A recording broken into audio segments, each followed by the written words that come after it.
Halo, welcome back to my channel Sejadah Biru bersama Langit Biru. Kali ini part keempat ya. Jadi kalau kalian belum nonton yang part 1, 2, 3, kalian tonton aja dulu biar ketemu benang merahnya. Kalau udah ketemu jadi enak dengerin ceritanya gitu ya. Jadi di part 3 kemarin gue udah ngomong banyak tentang tragedi 14 Februari. Kenapa sih gue sebut tragedi 14 Februari?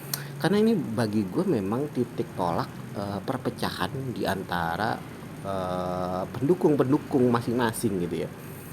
Entah itu pendukung Vicky aja, pendukung Dayana aja, atau mereka yang ingin mempersatukan Vicky dan Dayana yang kita sebut adalah pendukung Day. Pada dasarnya di SC itu awalnya sebelum 14 Februari itu memang ada gejolak gitu ya, gejolak itu dan saling membanggakan gitu ya, saling menyalahkan misalnya di tiap episode tiap video ada aja kesalahan gimmick-gimmick atau macam-macam itu yang mereka perbincangkan. Dan biasanya itu kalau udah terjadi keributan biasanya saya stop dan saya tenangkan. eh, tapi di kejadian 14 Februari ini ya, semua saling beropini, semua pingin yang paling benar gitu ya.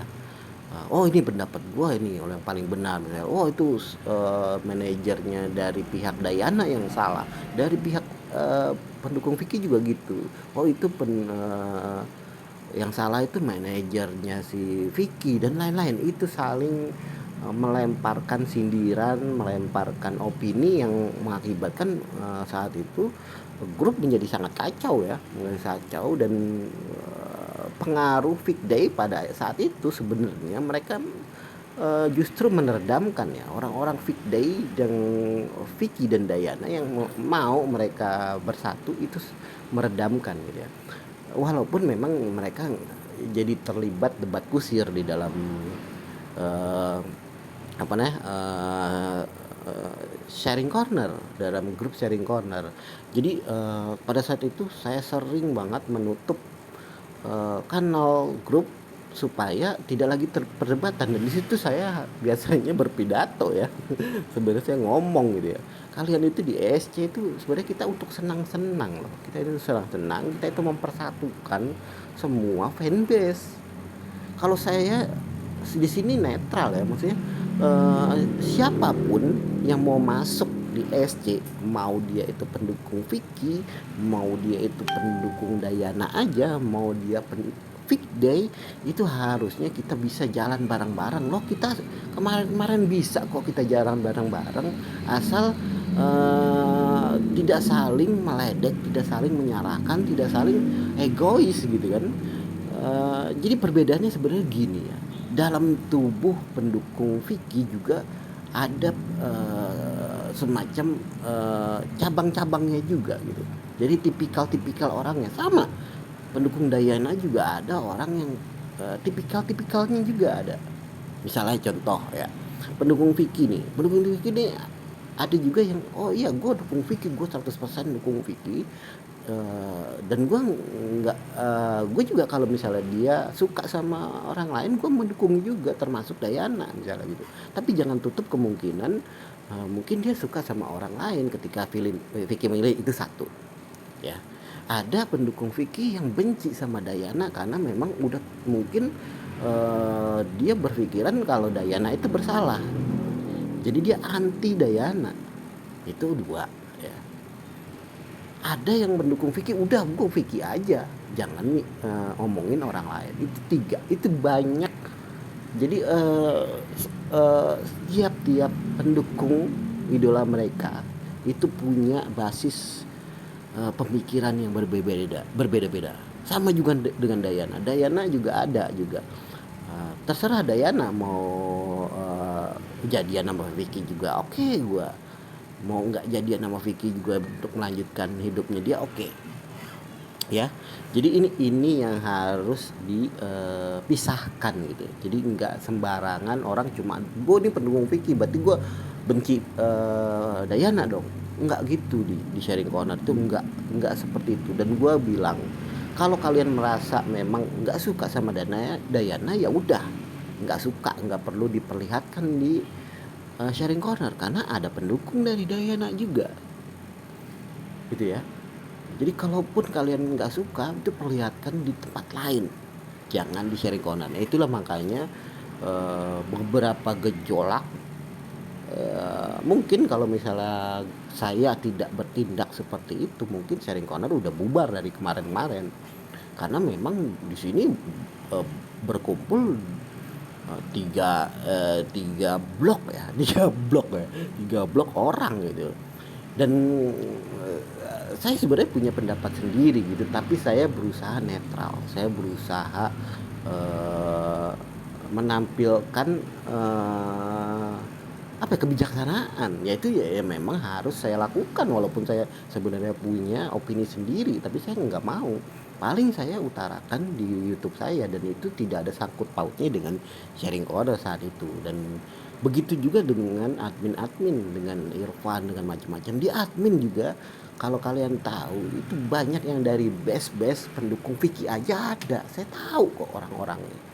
Ada orang-orang yang berasal dari pendukung Dayana Only aja ada tahu. Saya tahu kok ada grup yang namanya Dayana Only, dan itu ada juga di sharing corner mereka, dan kadang ada jadi admin juga. Saya ngerti, dan juga ada dari tempat-tempat lain kayak Fit Day, kayak misalnya dari FGK, ada juga pendukung dari FGK yang datang di sharing corner. Saya ngerti semuanya. Itulah kenapa saya bisa kenal samanya FGK.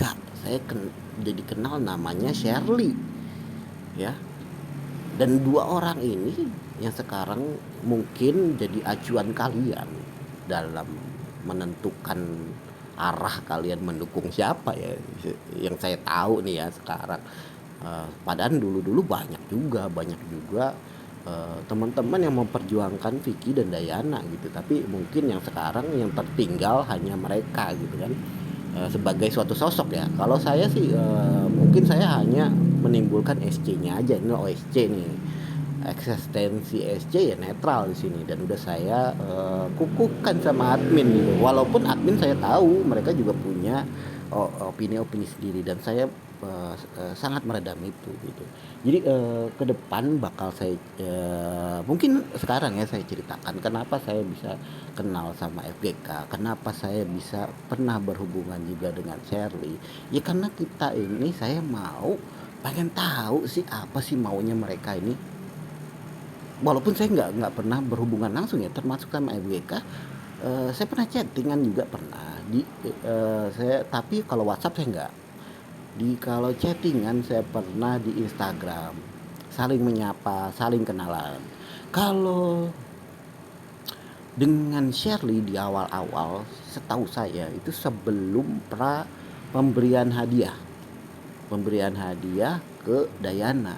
Dan saya pernah punya satu grup di luar SC yang itu khusus sama pembicaraan orang-orang yang punya informasi di situ kalau nggak salah ya.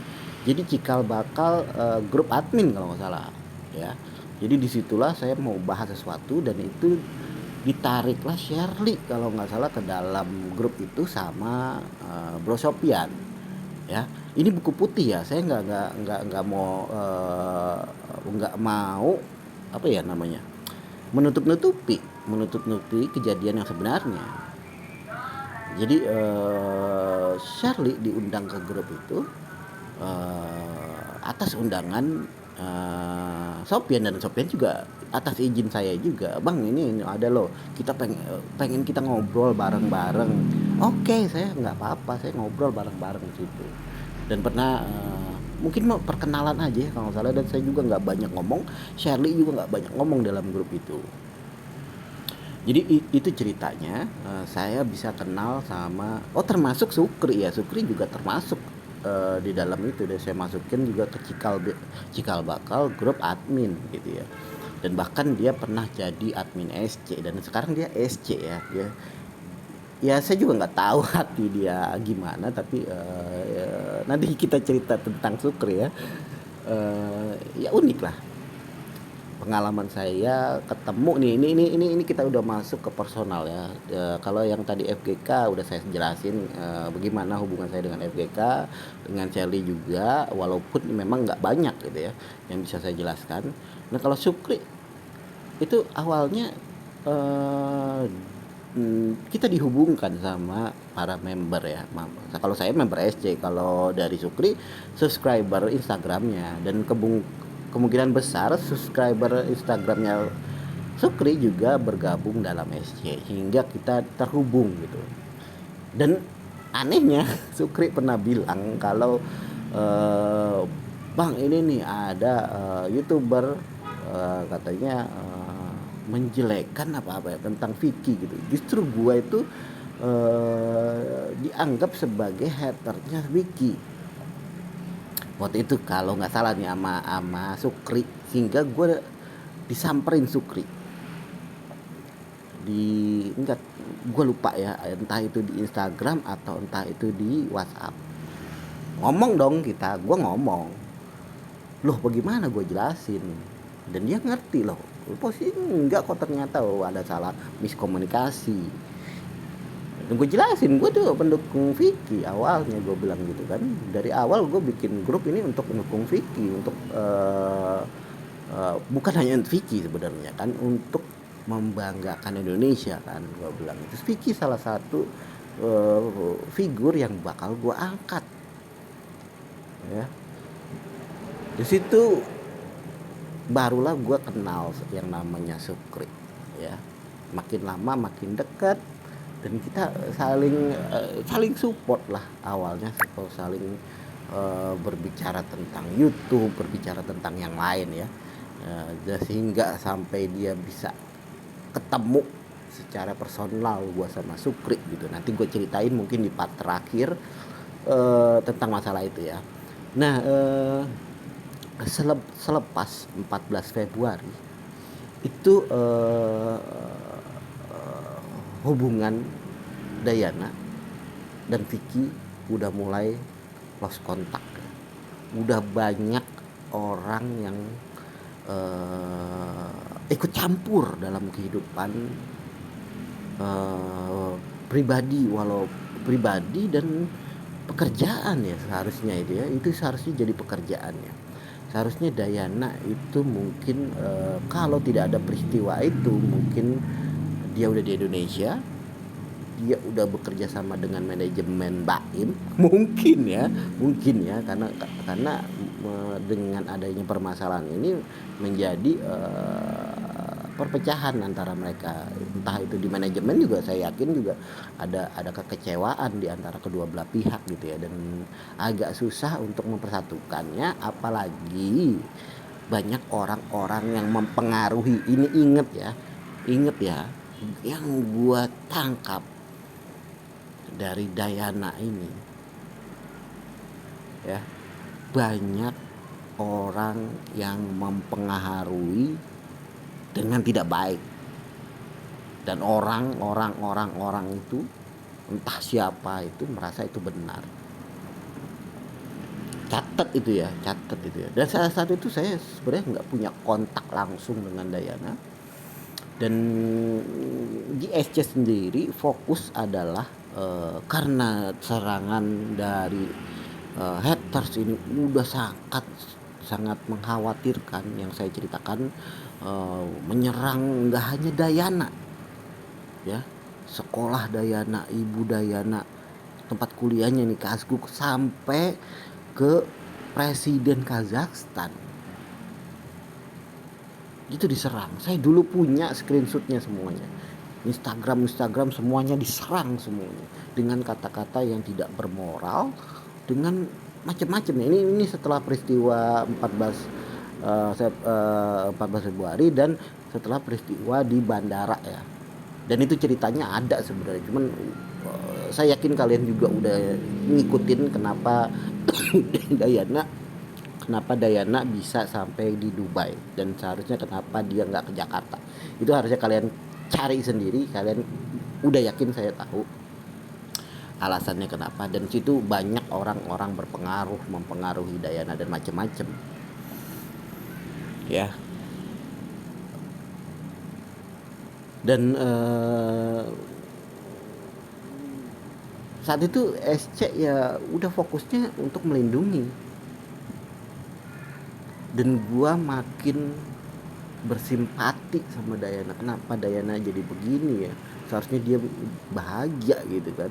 Seharusnya dia bisa memberi masukan yang benar kepada Dayana untuk jalan-jalan yang benar. Tapi saya yakin Dayana juga memang punya, ya memang sudah takdir ya. Memang sudah takdir itu yang terjadi, dan saya juga udah, ya udahlah, memang itu Dayana, kekurangan Dayana seperti itu. Jadi saya ini mendukung Dayana bukan berarti Dayana itu benar. Ya. Saya mendukung Dayana karena dia itu seorang cewek masih 18 tahun dan punya penyakit dan diserang hater bertubi-tubi. Itu yang menjadi dasar saya ingin membantu Dayana. Walaupun anggota SC mungkin punya banyak opini-opini juga yang lain, tapi saya tetap fokus. Ayo kita ini untuk menjadi netizen Indonesia. Ini akan menjelekkan citra Indonesia di dunia luar ya. Bayangin, karena seperti ini akun Universitas Kasguk diserang, akun kedutaan besar Kazakhstan diserang, akun ibunya diserang, semua ini sampai ke presidennya diserang. Itu kan memalukan bangsa Indonesia. Jadi gue sempat menutup dan gue bilang, yuk kita hentikan hal-hal yang memalukan ini. Yuk kita jadi netizen yang baik. Itu awal gue mendukung Dayana ya. Kita mau memulihkan prasangka buruk terhadap netizen. Oh, netizen Indonesia nggak kayak gitu kok. Ada kok yang kayak seperti kita, ya. Dan saat itu akhirnya ini dari SC2 ya, SC2 pemberian hadiah. Jadi gue melihat Dayana sangat sedih dan dia merasa tidak ada yang mendukung dia, tidak ada yang melindungi dia. Akhirnya gue ada dari SC2 menyarankan untuk memberikan hadiah buat Dayana. Karena dia lagi bersedih kan, kita kasih hadiah yuk bang. Gue mikir, gila, hadiah ke Kazakhstan ya. Gue bingung. Gue tanya-tanya ke pengiriman barang nih ya, internasional gitu ya. Ada nggak pengiriman ke Kazakhstan? Ada bang, cuma susah, itu melalui udara, nggak ada lewat laut ya. Kalau mau pengiriman ke luar negeri kan kalau mau murah kan lewat laut ya. Nggak ada di Kazakhstan, itu jarang. Paling lewat laut tapi melalui negara lain, itu bakal lama dan tetap aja lebih mahal dari udara, dia bilang gitu. Akhirnya berapa bang sekilo? Gue tanya ke beberapa pengiriman barang internasional ya, termasuk DHL, terus FedEx dan macam-macam, bahkan yang ecre gua ini, dan itu nggak lebih dari 5 juta per kilo untuk pengiriman. Bayangin 5 juta per kilo gitu ya. Akhirnya karena di SC2 udah berkelit, udah istilahnya, udah diprovokasikan untuk membuat bukan hadiah. Ya udah, gue siap. Kita kumpulkan aja dulu uangnya. Kita kumpul uangnya untuk kita kasihkan. Jadi gue bisa tahu nih, misalnya pengiriman aja 5 juta, berarti hadiahnya kemungkinan misalnya 2 kilo 10 juta. Ini duit terkumpul bisa sampai harus 20 juta nih, gue bilang gitu kan. Oke, jadi akhirnya terkumpul, tapi di malam-malam gue berpikir bagaimana cara mengirim hadiah ke Dayana ya. Ini belum pernah gue ceritakan ya. Dan orang banyak bertanya-tanya kenapa gue bisa kirim hadiah dari ke Dayana, sedangkan itu jauh banget. Dan banyak yang bilang, bang gue mau kirim jam tangan yang ikut gini-gini. Bang enggak, tapi bang mau nggak nanggung ongkos kirimnya per kilo 5 juta. Itu pada mundur semua ya. Jadi nggak hanya uang saat itu, banyak yang menawarkan hadiah banyak banget. mulai dari jam tangan, mulai dari baju, batik dan macam-macam. Mau nitip ke saya.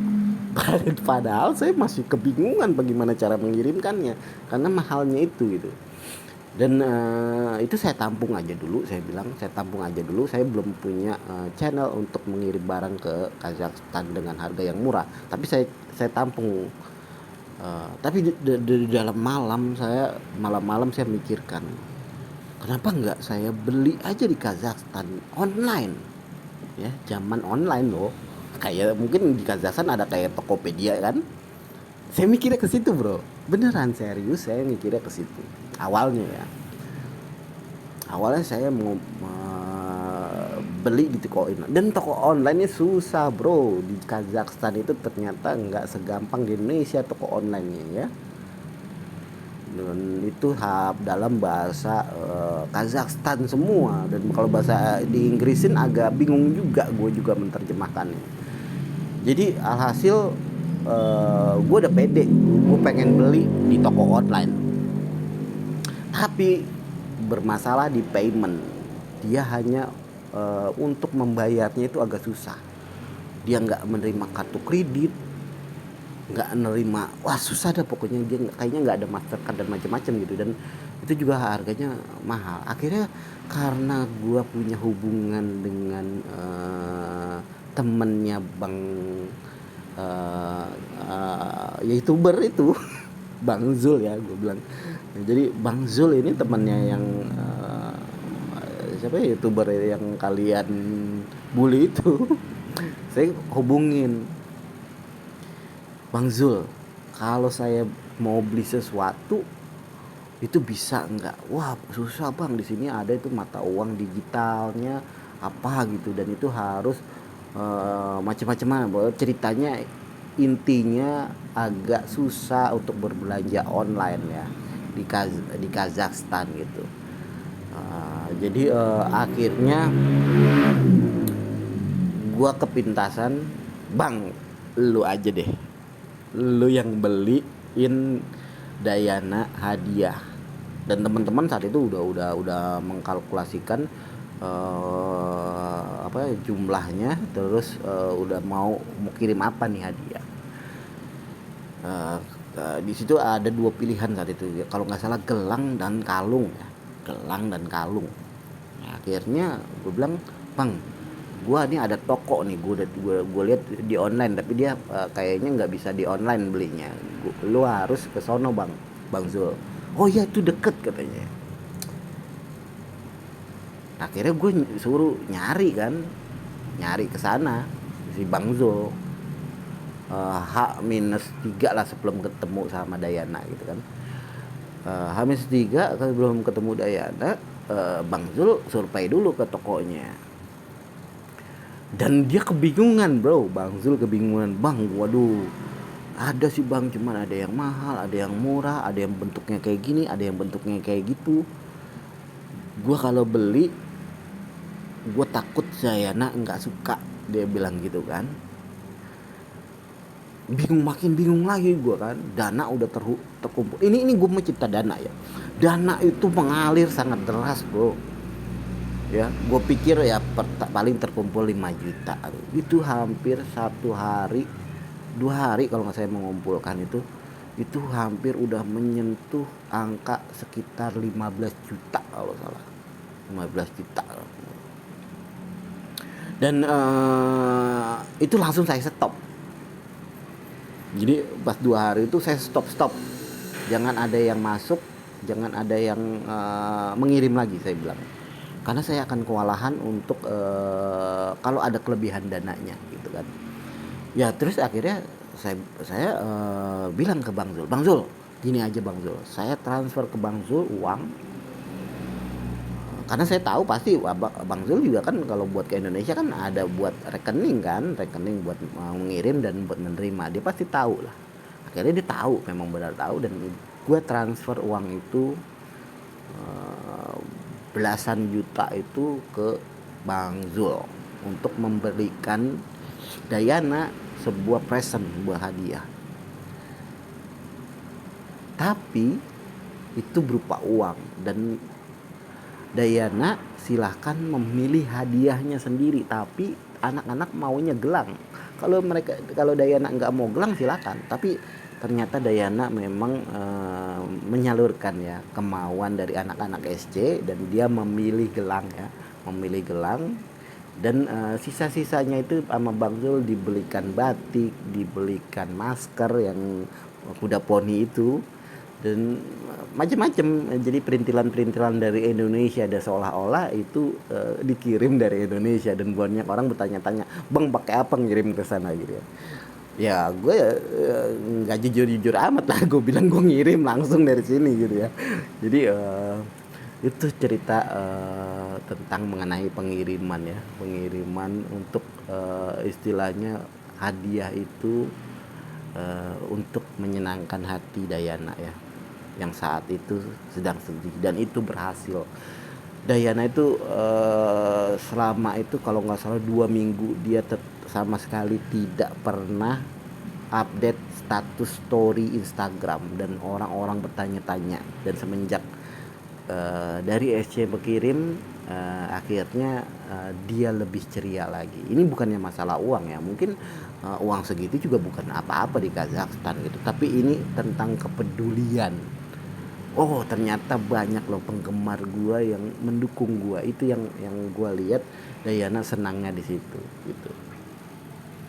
Ini udah berapa, udah 26 menit ya, ini panjang banget. Jadi gua akan lanjutkan pemberian hadiah ini, tentang pemberian hadiah nih ya, di part ke-5 ya. Mudah-mudahan kalian nggak bosen, karena emang ini panjang. Kalau misalnya gue potong-potong pun gue nggak bisa sedetail ini. Ini gue ceritakan sedetail karena ini buku putih. Jadi kalau kalian ada pertanyaan apapun mengenai ini, boleh kalian komen di komentar. Nanti bakal saya ceritakan secara jujur karena ini buku putih ya. Oke gitu aja dulu. Jangan lupa like, comment, and subscribe. Bye bye.